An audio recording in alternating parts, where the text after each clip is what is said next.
नमस्कार, बहुत स्वागत है आपका। आप देख रहे हैं न्यूज का एक्स-रे और मैं हूं आपके साथ मृदुल शर्मा। न्यूज का एक्स-रे में आज हम आपको बताने वाले हैं महाकुंभ में महासाजिश का भांडा फूट गया है। लेकिन यह साजिश कहां से हो रही थी, कौन कर रहा था, पूरी एक्स-रे रिपोर्ट हम आपको बताएंगे। इसके बाद आपको दिखाएंगे कैसे सनातन चिन्हों से परहेज किया जा रहा है, उन्हें हटाया जा रहा है और कांग्रेस सरकार की तुष्टीकरण की राजनीति फिर सामने आ गई है। इसकी भी एक्स-रे रिपोर्ट आपको दिखाएंगे और एक ऐसे किडनैपर के बारे में बताएंगे जिसने एक बच्चे को किडनैप किया लेकिन अब वो उसे छोड़ने को तैयार नहीं है। और मथुरा के स्पेशल 26 कौन है, ये भी हम आपको दिखाएंगे। और दर्शकों, आज की हमारी सबसे पहली और सबसे बड़ी खबर है महाकुंभ, जिसमें महासाजिश की जा रही है। लेकिन इस साजिश का भांडा फूट चुका है दर्शकों। लेकिन कौन है जो महाकुंभ को लेकर साजिश कर रहा था, आइए आपको दिखाते हैं। क्योंकि अगला साल दर्शकों, इसलिए हम इसे सबसे बड़ी और सबसे पहली खबर बता रहे हैं, क्योंकि अगला साल सनातन धर्म की ध्वजा को बलवती करने वाला है। क्योंकि 2025 में प्रयागराज में महाकुंभ होने वाला है और 12 साल में होने वाले इस महाकुंभ से साधु संतों से लेकर हर सनातनी की आस्था जुड़ी हुई है। यही कारण है, जब कुंभ का ये मेला प्रयागराज में लगेगा तो आस्था का सैलाब हर सनातनी के रग रग में दौड़ रहा होगा। साधु संत महाकुंभ के रंग में रमे होंगे। देश विदेश से अनेक श्रद्धालु उत्तर प्रदेश के प्रयागराज में होने वाले महाकुंभ में जुटेंगे। वो माहौल, वो छटा कुछ अलग होगी दर्शकों। महाकुंभ सनातन संस्कृति और लोक आस्था का विश्व भर में प्रसिद्ध पर्व है। इसमें देश दुनिया की सभी जाति, धर्म, संप्रदाय को मानने वाले लोग सम्मिलित होते हैं। आस्था के इस महाकुंभ में, जिसका आप और हम अंदाजा भी नहीं लगा सकते, इतने लोग इसमें शामिल होते हैं। लेकिन सनातन की इसी आस्था पर चोट करने की साजिश की जा रही है दर्शकों। एक बार फिर यह साजिश की जा रही है। महाकुंभ के आयोजन से पहले ही सनातन धर्म को बदनाम करने की बहुत बड़ी साजिश हो रही है दर्शकों। सनातन का यह मेला कुछ कट्टरपंथियों के टारगेट पर आ गया था। वो कट्टरपंथी विदेशी धरा पर बैठकर भारत में अपने साथियों को निर्देश दे रहे थे और देश के खिलाफ साजिश रची जा रही थी। साजिश देश के आर्थिक हालात शर्मराने की, देश को तोड़ने की, और यह सब कुछ होता है दर्शकों प्रयागराज में। प्रयागराज में इसी महाकुंभ के जरिए एक तरफ प्रयागराज का प्रशासन है दर्शकों, मैं आपको दिखा रहा हूं, जो 2025 में होने वाले इस महाकुंभ की तैयारियों में जुटा हुआ है। एक एक तैयारी भी प्रशासनिक अधिकारियों की उस पर नजर है, कहीं कोई गड़बड़ी ना हो जाए। तो दूसरी तरफ क्या हो रहा है दर्शकों, कट्टरपंथी हैं जो महाकुंभ में साजिश की पूरी प्लानिंग कर चुके थे। लेकिन दर्शकों, उससे पहले ही उनकी साजिश का भांडा फूट चुका है। सामने आ गया है अवैध मदरसे में नकली नोटों की छपाई का वो पूरा खेल, जो अब तक छिपते छिपाते चल रहा था। महाकुंभ में साजिश का जो प्लान इन कट्टरपंथियों ने बनाया, उसकी शुरुआत ही हुई थी, लेकिन उसे धराशायी कर दिया गया है, उसे गिरा दिया गया है दर्शकों। लेकिन आप सोचिए, महाकुंभ था इनके टारगेट पर, कैसे ये साजिश कर रहे थे दर्शकों। आइए जरा मैं आपको दिखा देता हूं, क्योंकि बहुत बड़ी साजिश की जा रही थी। कैसे साजिश को अंजाम दिया जा रहा था, क्या क्या इनके एजेंडे में था, आइए जरा आपको बताता हूं। बहुत बड़ी साजिश की जा रही थी दर्शकों। सबसे पहला, सनातन का विरोध। दूसरा क्या है जान लीजिए, हिंदू आस्था पर चोट करना इनका मकसद था दर्शकों। इतना ही नहीं, ये लोग आगे बढ़ते और हिंदुत्व पर अटैक करने वाले थे दर्शकों। इस्लामीकरण का एजेंडा लिए ये आगे बढ़ते जा रहे थे और खुलासा क्या हुआ, देश पर कब्जा। ये मैं क्यों कह रहा हूं दर्शकों, क्योंकि देश की नब्ज है, देश की नब्ज है आर्थिक स्थिति, और ये उसी पर चोट कर रहे थे, उसी से ये सब कुछ चरमराने वाला था। लेकिन कैसे और क्या इनकी साजिश थी, इस रिपोर्ट में आपको दिखाता हूं।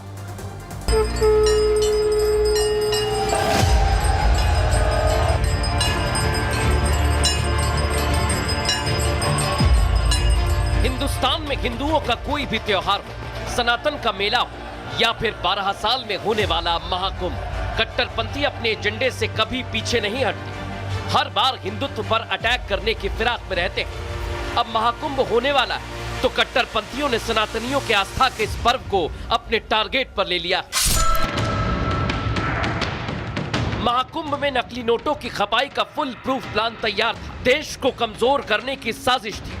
देश कमजोर होगा तो यहां रहने वाले नागरिकों पर इसका असर पड़ेगा। जिस देश में सबसे ज्यादा आबादी हिंदुओं की हो, वहां हिंदुओं को हर लिहाज से तोड़ने का खेल जोरों पर चल रहा है। इन कट्टरपंथियों का मकसद सिर्फ और सिर्फ देश की एकता को भंग करना है। इन कट्टरपंथियों की मंशा हर बार हिंदू आस्था को इतने घाव देने की है जिससे ना हिंदू बचे और ना ही ये देश। कई इस्लामिक स्कॉलर और कई मौलाना, बड़े बड़े सियासतदान भी लगातार हिंदुत्व के खिलाफ बोलते आए। अलग अलग मंचों से मौलाना अपने मकसद को पूरा करने की तकरीरें देते आए। मकसद है देश में इस्लाम को बढ़ाने का। सीमा पार से ये साजिश होती आई। अब इसके लिए किसी पर भी कैसा भी आरोप लगा सकते हैं। यह आदमी कभी मुसलमानों की पॉपुलेशन पर बात करता है, यह आदमी कभी यूसीसी पर बात करता है, यह आदमी कभी CAA पर बात करता है, यह आदमी मुसलमानों को डिटेंशन सेंटर में भेजने की बात करता है। इसको इस्लामोफोबिया, मुसलमानोफोबिया हो गया है। अलग अलग मौके, अलग अलग अवसरों पर दी जाने वाली ये तकरीरें यकीनन एजेंडे से भरी होती हैं, भड़काऊ होती हैं और सनातन विरोधी होती हैं। लेकिन महाकुंभ के आयोजन से पहले इस आयोजन के खिलाफ अभी से साजिश रचना बेहद चिंताजनक है। लेकिन ये तो साफ है कि निशाने पर है प्रयागराज में होने वाला महाकुंभ। सोच लीजिए दर्शकों, वो महाकुंभ जहां पर करोड़ों सनातनी पहुंचते हैं। और दर्शकों, ये कट्टरपंथी चाहे कोशिशें सनातन को मिटाने की कितनी ही क्यों ना कर ले, लेकिन ये अपने मंसूबों में कामयाब नहीं हो पाएंगे। क्योंकि उत्तर प्रदेश में मुख्यमंत्री योगी आदित्यनाथ है, ना तो सनातन के खिलाफ कुछ बर्दाश्त करते हैं और ना ही राष्ट्र के खिलाफ। योगी आदित्यनाथ देश और सनातन के खिलाफ रची जा रही हर साजिश को धो डालने का बूता रखते हैं। इसलिए हम कह रहे हैं दर्शकों, महाकुंभ को लेकर भी पूरी तरह से चौकस है मुख्यमंत्री योगी आदित्यनाथ। तो दूसरी तरफ हर अपराध पर सख्त कार्रवाई करना उनकी पहचान है। फिर चाहे बात माफिया अतीक की अवैध संपत्ति की हो या फिर प्रयागराज में चलाए जा रहे इस अवैध मदरसे पर होने वाले एक्शन की, दोनों तरफ एक्शन लिया जा रहा है दर्शकों। लेकिन मुख्यमंत्री योगी आदित्यनाथ साफ कर चुके हैं, जो एक्शन पहले हुआ है वो अगर गलत काम करोगे तो फिर होगा। सुन लीजिए जरा एक बार।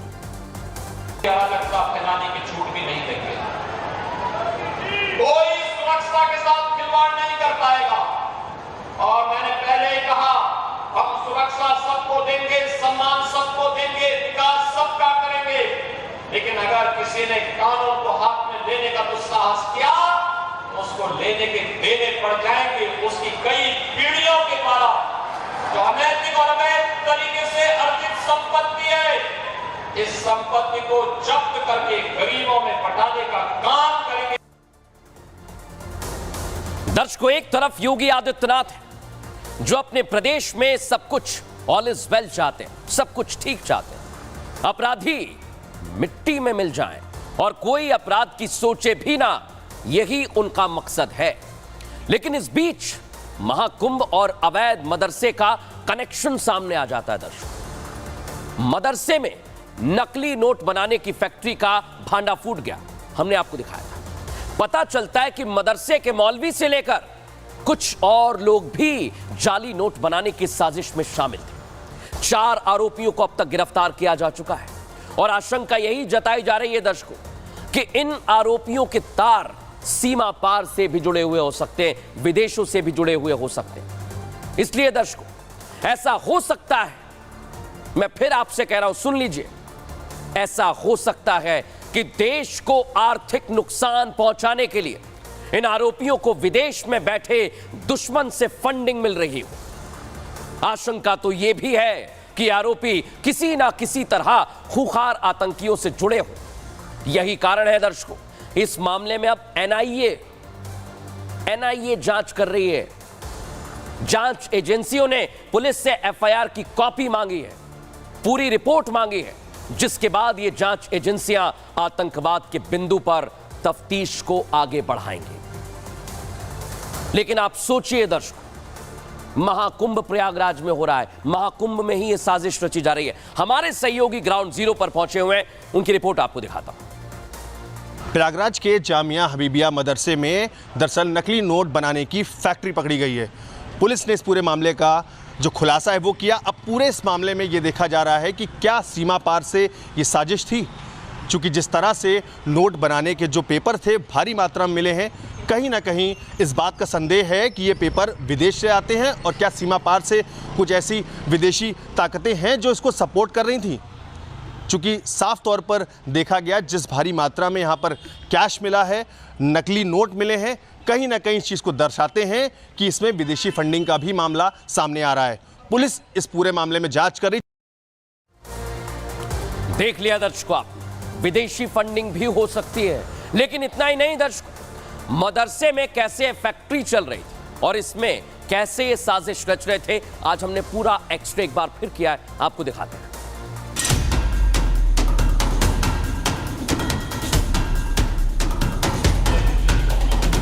महाकुंभ से पहले ही सनातन के इस पर्व के खिलाफ जब साजिश का भांडाफोड़ हुआ, तो हमारी टीम मदरसे में चल रहे इस गोरख धंधे का एक्सरे करने के लिए प्रयागराज के लिए निकल पड़ी।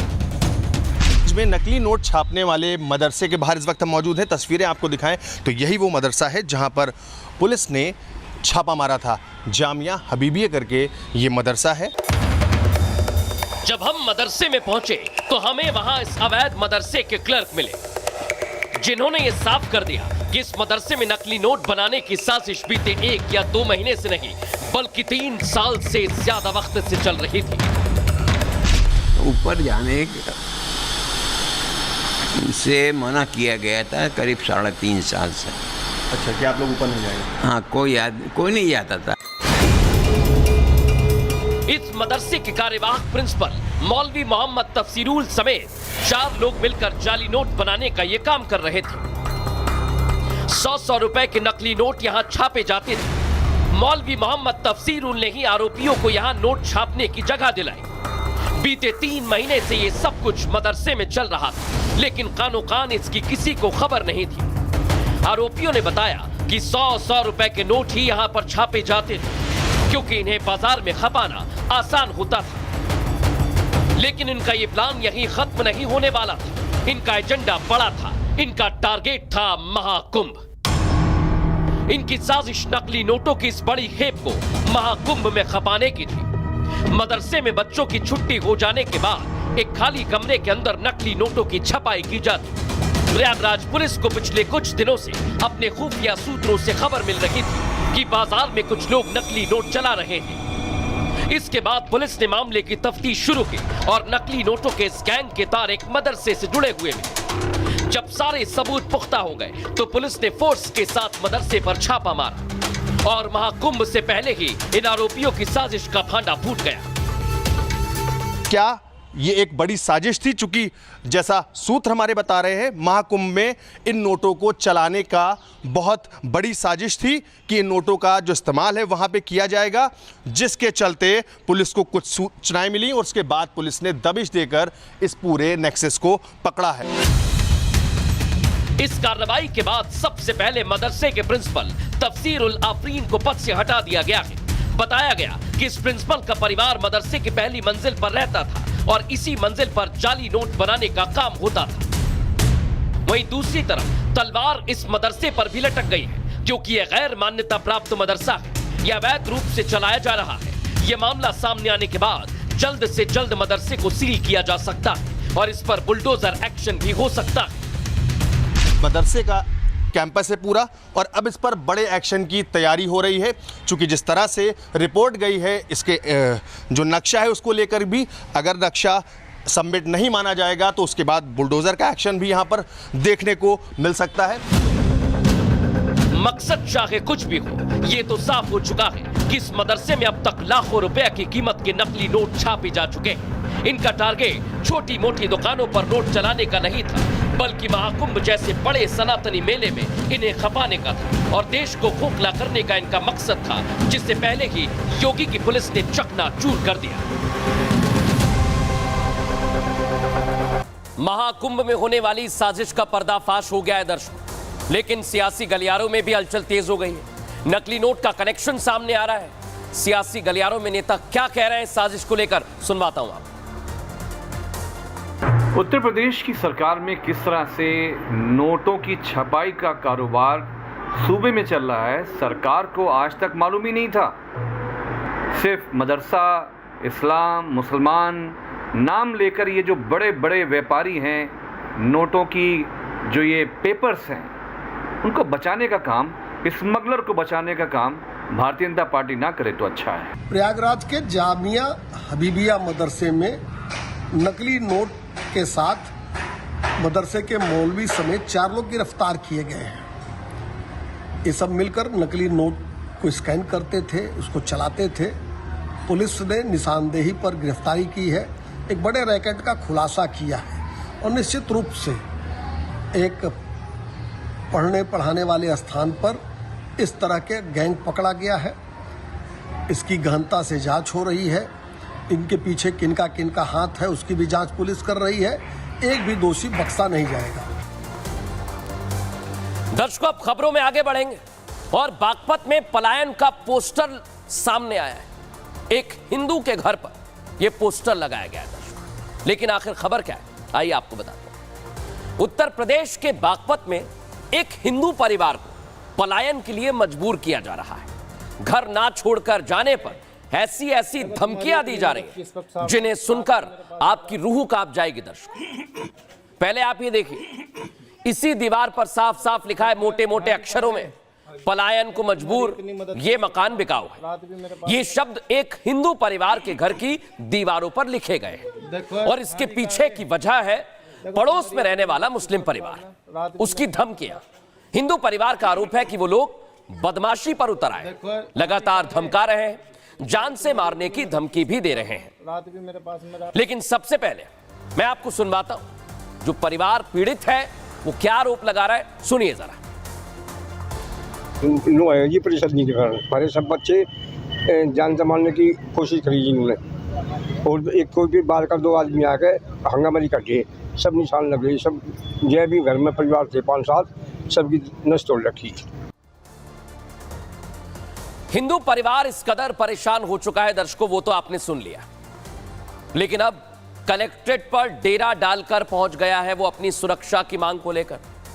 परिवार के एक एक सदस्य का आरोप है कि मुस्लिम परिवार के लोग उनके साथ मारपीट करते हैं। ना महिलाएं ना पुरुष, बस मारपीट करते हैं, वो नहीं देखते कौन है साथ। ये सिलसिला यही नहीं रुका, लगातार कई दिनों तक चलता रहा। यहां तक कि पलायन ना करने पर हिंदू महिलाओं को निर्वस्त्र करने तक की धमकी दी गई। अब आपको सुनवाता हूं कि किस तरह से धमकी दी जा रही है। पीड़ित परिवार की महिलाएं क्या कह रही हैं, सुनिए जरा। मारपीट करा, मेरे हस्बैंड है, मेरी ननंद है, देवर है, बुरी तरह मुझे भी पीछे से इतना घायल करा, यहाँ तक का मेरे कानों तलक के निकाल दिए और फिर बोलते हैं कि अपने खुद लेके रखे हैं, कपड़े फाड़ दिए। एक लड़का, वो मोइन नाम है सर, मिद्दे का, बोला कह रहे से नंगी करो। अब मोमडनों से नंगी होने की वजह तो हम यहाँ जल के भूखे मर जाएंगे सर, हमें बिल्कुल भी मोमडनों के हाथ नहीं मरना सर।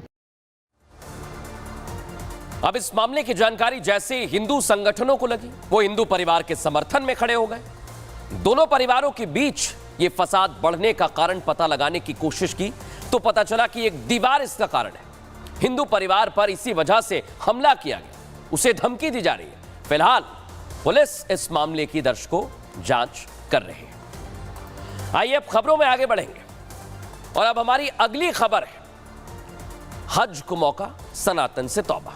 ऐसा हम क्यों कह रहे हैं दर्शकों? कांग्रेस में अलग अलग तरह के नेता हैं, अलग अलग तरह सरकार बनाई जाती है, लेकिन सरकार बनने के बाद सनातन पर हमला किया जा रहा है।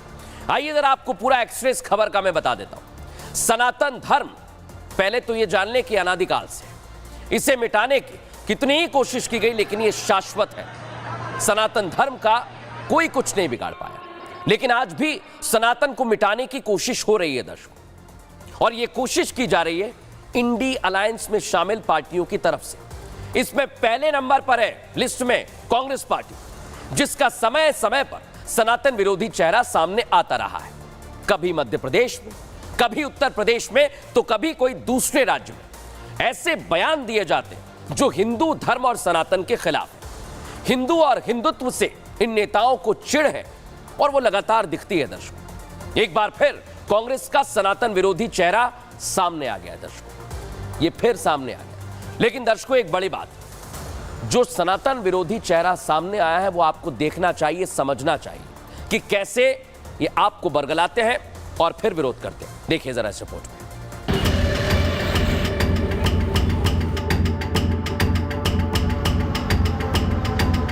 प्रभु श्री राम का विरोध करने वालों को अब भगवान हनुमान से भी दिक्कत होने लगी है। भगवान तो भगवान, उनसे जुड़े चिन्हों और चीजों को लेकर भी विरोध दिखाई देने लगा है। श्री राम का धनुष, हनुमान जी की गदा, ये विरोध कर्नाटक के कोप्पल में दिखाई दिया है, जहां कांग्रेस की सिद्धारमैया सरकार ने सड़कों पर लगे भगवान राम के धनुष, भगवान हनुमान जी के गदा और भगवान वेंकटेश्वर के प्रतीकों को हटाने का फरमान जारी कर दिया। ये सारे चिन्ह सड़कों के लैंप पोस्ट पर लगे हुए हैं। इस फरमान के पीछे एसडीपीआई की शिकायत है। इन लैंप पोस्टों को लेकर एसडीपीआई ने आपत्ति जताई थी, जिसके बाद जिला प्रशासन ने बिना किसी भावना का ध्यान रखते हुए सीधे इन्हें हटाने का आदेश दे दिया। ಅದು ಪೌರಾಯುಕ್ತರಿಗೆ ಕೊಟ್ಟಿರುವಂಥದ್ರ ಮನವಿಯಲ್ಲಿ ಏನಿದೆ ಅಂಥೇಳಿ ಈಗೇನು ಲೋಗೋ ಹಾಕಿದ್ದಾರೆ ಅದು ಲೋಗೋ ಕಾನೂನು ಬಾಹಿರವಾಗಿರುತ್ತದೆ, ಅದು ಪೌರಾಯುಕ್ತರಿಗೂ ಗಮನಕ್ಕಿಲ್ಲ ಅಂತ ಹೇಳ್ತಾ ಇದ್ದಾರೆ. ಹಂಗಾಗಿ ನಾವು ಏನಿದೆ ಇದು ಕಾನೂನು ಬಾಹಿರ ಆಗಿದ್ದಲ್ಲಿ ಅದನ್ನು ಶೀಘ್ರವನ್ನು ತೆರವುಗೊಳಿಸಬೇಕು, ನಗರದಲ್ಲಿ ಶಾಂತಿಯುತ ವಾತಾವರಣ ನಿರ್ಮಾಣ ಮಾಡಬೇಕಂತೇಳಿ ನಾವು ಪೌರಾಯುಕ್ತರಲ್ಲಿ ಮನವಿ ಮಾಡ್ಕೊಳ್ತಾ ಇದ್ದೀವಿ. कर्नाटक के गंगावती तालुक में अंजनाद्री पहाड़ी है, जिसे बजरंगबली का जन्म स्थान माना गया है। इस कारण यहाँ इस तरह के लैंप लगाए गए थे, लेकिन इस आदेश ने पूरी कांग्रेस का सनातन विरोधी चेहरा सबके सामने ला दिया है। हालांकि ये कोई पहला मौका नहीं है। एक वर्ग विशेष को खुश करने के लिए, तुष्टीकरण के लिए इस तरह के काम पहले भी होते आए हैं और अब भी बदस्तूर जारी है। देख लिया दर्शकों, लेकिन इतना भर नहीं है। कैसे अलग अलग तरह से साजिश की जा रही है सुन लीजिए। रामनगर का नाम बदलकर बेंगलुरु साउथ कर दिया था। मांड्या जिले में हनुमान ध्वज स्तंभ पर फहराया गया, जिला प्रशासन ने हनुमान ध्वज को उतरवा दिया। बेंगलुरु में दुकान में आपको याद होगा हनुमान चालीसा बजाने पर रोका गया, उस शख्स के साथ मारपीट की गई। हनुमान चालीसा बजाने पर युवक पर हमला कर दिया गया। कर्नाटक में मंदिरों से टैक्स वसूलने का भी ये बिल ले आए थे। सिद्धारमैया सरकार जिस तरह की तुष्टीकरण कर रही है उस पर सवाल खड़े हो रहे हैं और बीजेपी हमला बोल रही है। सुनवाता हूं आपको क्या कह रही है भारतीय जनता पार्टी। भारतीय संस्कृति के चिन्ह वाले कुछ लैंप पोस्ट लगाए गए, बो एंड एरो वाले, गदा वाले, तीर कमान वाले, तो उसको उतारने का काम कर दिया गया। गदा और तीर कमान से सांप्रदायिक माहौल बिगड़ेगा। ये वही एसडीपीआई है जो पीएफआई की पॉलिटिकल विंग है, इनके रहने से सांप्रदायिक माहौल नहीं बिगड़ रहा और कांग्रेस पार्टी भी जी हुजूर करके ये सारी चीजें करने लग जाती। तुष्टीकरण की राजनीति में कितना नीचे गिरते जा रही है कांग्रेस। भाई आपको राम से, हनुमान से, गदा से और धनुष बाण से इतनी ज्यादा जो है नफरत क्यों है? मोहब्बत के दुकानदारों को हिंदुओं के प्रतीक चिन्हों से नफरत क्यों है? संविधान की प्रति के प्रथम पृष्ठ पर वहां जो है श्री राम दरबार की भव्य चित्र प्रकाशित किया गया था। तो श्री राम दरबार को भी क्या डॉक्टर बाबा साहब आम्बेडकर और समग्र संविधान सभा, जिसमें राहुल गांधी के पूर्वज जवाहरलाल नेहरू जी भी शामिल थे, क्या वो सब सांप्रदायिक थे? लेकिन दर्शकों, ये तुष्टीकरण की राजनीति की जा रही है। ये तुष्टीकरण क्यों किया जा रहा है इसका भी कारण बता देता हूं और पहले के तुष्टीकरण भी बता देता हूं। ये कांग्रेस का चरित्र है। वक्फ संपत्तियों के लिए 100 करोड़ का प्रावधान कर दिया, लेकिन सनातन से दिक्कत है। ईसाई समुदाय के लिए 200 करोड़ का प्रावधान किया, लेकिन सनातन से दिक्कत है। अन्य धार्मिक स्थलों के लिए महज 20 करोड़ का प्रावधान। बजट में मंगलौर में हज हाउस बनाने का ऐलान किया। 10 करोड़ की लागत वाला हज हाउस बनाने का ऐलान कर दिया जाता है। 100 मौलाना आजाद स्कूल खोलने की घोषणा की गई है। लेकिन आप सब कुछ करिए, लेकिन एक धर्म के लिए आखिर ये क्यों किया जा रहा है, इस सवाल खड़ा होता है। सवाल ये खड़ा होता है, क्या कांग्रेस हिंदू और सनातन के खिलाफ है? दर्शकों देखिए हमारी इस रिपोर्ट।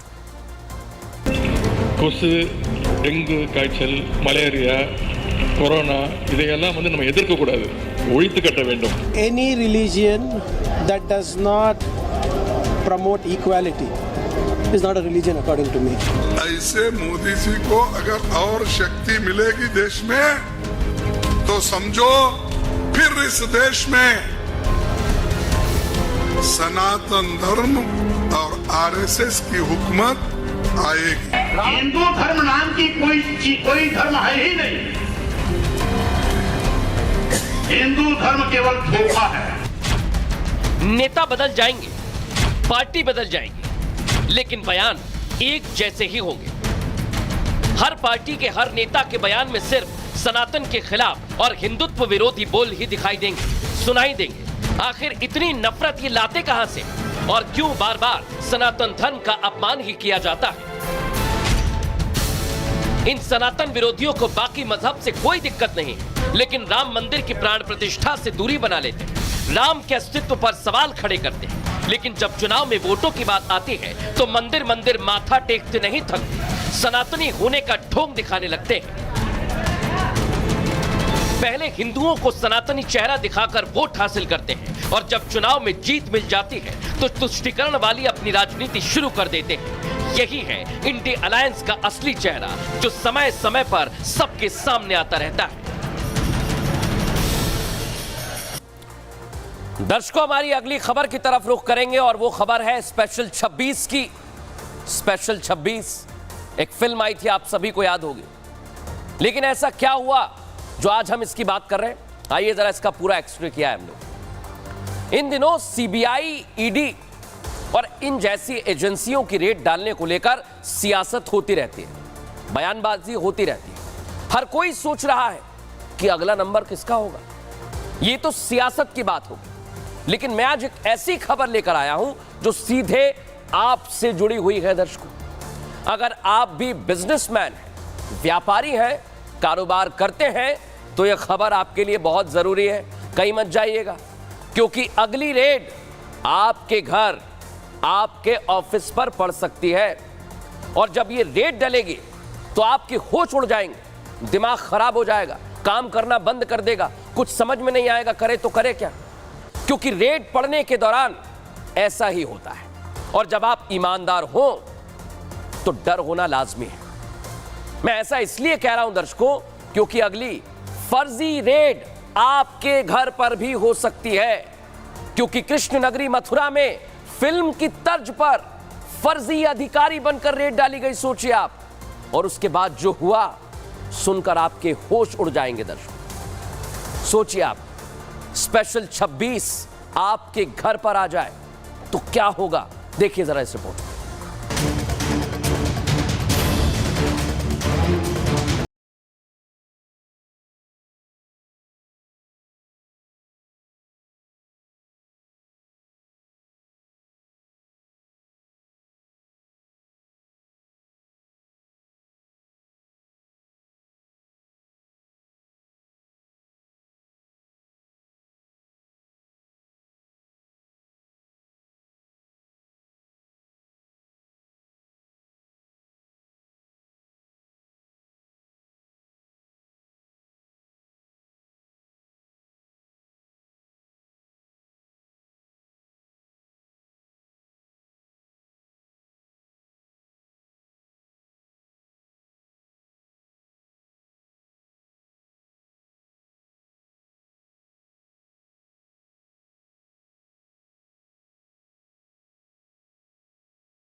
आया, मेरा फ़ोन छीन लिया। दिखाने पे उन्होंने अपने आईडी कार्ड और एक सर्च वारंट दिखाया, जिसको मैं पढ़ने लगा तो उन्होंने मुझसे वो सर्च वारंट छीन लिया। वो अंदर चल के बात करने की कोशिश कर रहे थे, तो मुझे कुछ शक हुआ। मैंने पुलिस वाले से पूछा कि सर आप कौन से थाने से हैं, मुझे SHO से बात करा दीजिए। तो उन्होंने कहा मैं गोविंदपुर थाने से हूँ। तो मुझे मन में शक हुआ कि गोविंद नगर थाने की जगह ये गोविंदपुर बोल रहा है। चिल्लाने की आवाज सुनकर आसपास के लोग इकट्ठा हो जाते हैं। आरोपी उन्हें भी धोखा देने की कोशिश करते हैं, लेकिन जब वो समझ जाते हैं कि अब दाल नहीं गलने वाली तो पतली गली से निकल जाते हैं। मुझे डाउट ऐसा हुआ, 55 साल की उम्र उसकी लग रही थी कि ये लुटेरे नहीं हो सकते, तो बस वो चले गए। फिल्म में तो अक्षय और अनुपम खेर रेड डालने में कामयाब हो जाते हैं, लेकिन ये रियल लाइफ के स्पेशल 26 शायद भूल गए थे कि ये योगी की पुलिस है। ये फिल्म की तरह धोखा नहीं खाएगी, बल्कि पूरा हिसाब करेगी। तो देख लिया दर्शकों आपने क्या हुआ, लेकिन इतना भर नहीं है दर्शकों, और भी कुछ हुआ है। ये स्पेशल 26 ऐसे ही पहुंचे, फर्जी ईडी अफसर बनकर व्यापारी के घर पहुंच जाते हैं। आरोपियों में महिला फर्जी पुलिसकर्मी थी। सोचिए, हाथों में इनके बराबर जैसी फाइल होती है हूबहू वैसी थी, और व्यापारी के घर पर पहुंच गए। पहचान के तौर पर फर्जी आई कार्ड दिखाया, ठीक ऐसे ही फर्जी सर्च वारंट भी दिखाया। व्यापारी को डराया, पीड़ित को सर्च वारंट पढ़ने से रोक दिया। जबरन घर में जाने की कोशिश करने लगे, लेकिन शक हुआ तो व्यापारी ने जोर जोर से चिल्लाया। आवाज सुनकर आस पड़ोस के लोग इकट्ठा हो गए, पोल खुलने के डर से। ऐसे ही स्पेशल 26 वाले ये फर्जी भाग निकले। अब पुलिस इस पूरे मामले को लेकर जांच कर रही है। पुलिस की टीम क्या कह रही है, सुनवाते हैं। हम लोग सर्च भी करा रहे हैं, सारे कैमरे हम लोग चेक करा रहे हैं। जल्द ही उनको आइडेंटिफाई करके उनके विरुद्ध सुसंगत धाराओं में अभियोग पंजीकृत किया ही जा रहा है। उनके विरुद्ध अपेक्षित विधिक कार्रवाई हम लोग शीघ्र सुनिश्चित कराएंगे। दर्शकों, खबरों में आगे बढ़ेंगे और अब आपको जयपुर ले चल रहा हूं। जयपुर से एक ऐसी खबर सामने आई जो मार्मिक भी है, हैरान करने वाली भी है, जहां एक किडनैपर और किडनैप हुए बच्चे का एक दूसरे के प्रति लगाव देखने को मिला। दरअसल किडनैपर ने 14 महीने पहले एक अपहरण किया था, लेकिन जब पुलिस ने बच्चे को किडनैपर से छुड़ाया, जो मैं आपको दिखा रहा हूं, देखिए ये बच्चा उसे छोड़ ही नहीं रहा था, उसे छोड़ने के लिए राजी नहीं हुआ। बच्चे का अपने प्रति इतना लगाव देखकर किडनैपर की आंखों में आंसू आ गए। लेकिन ये तस्वीर हम आपको एक बार दिखाते हैं कि हुआ क्या। क्या नाम है आपका? पति।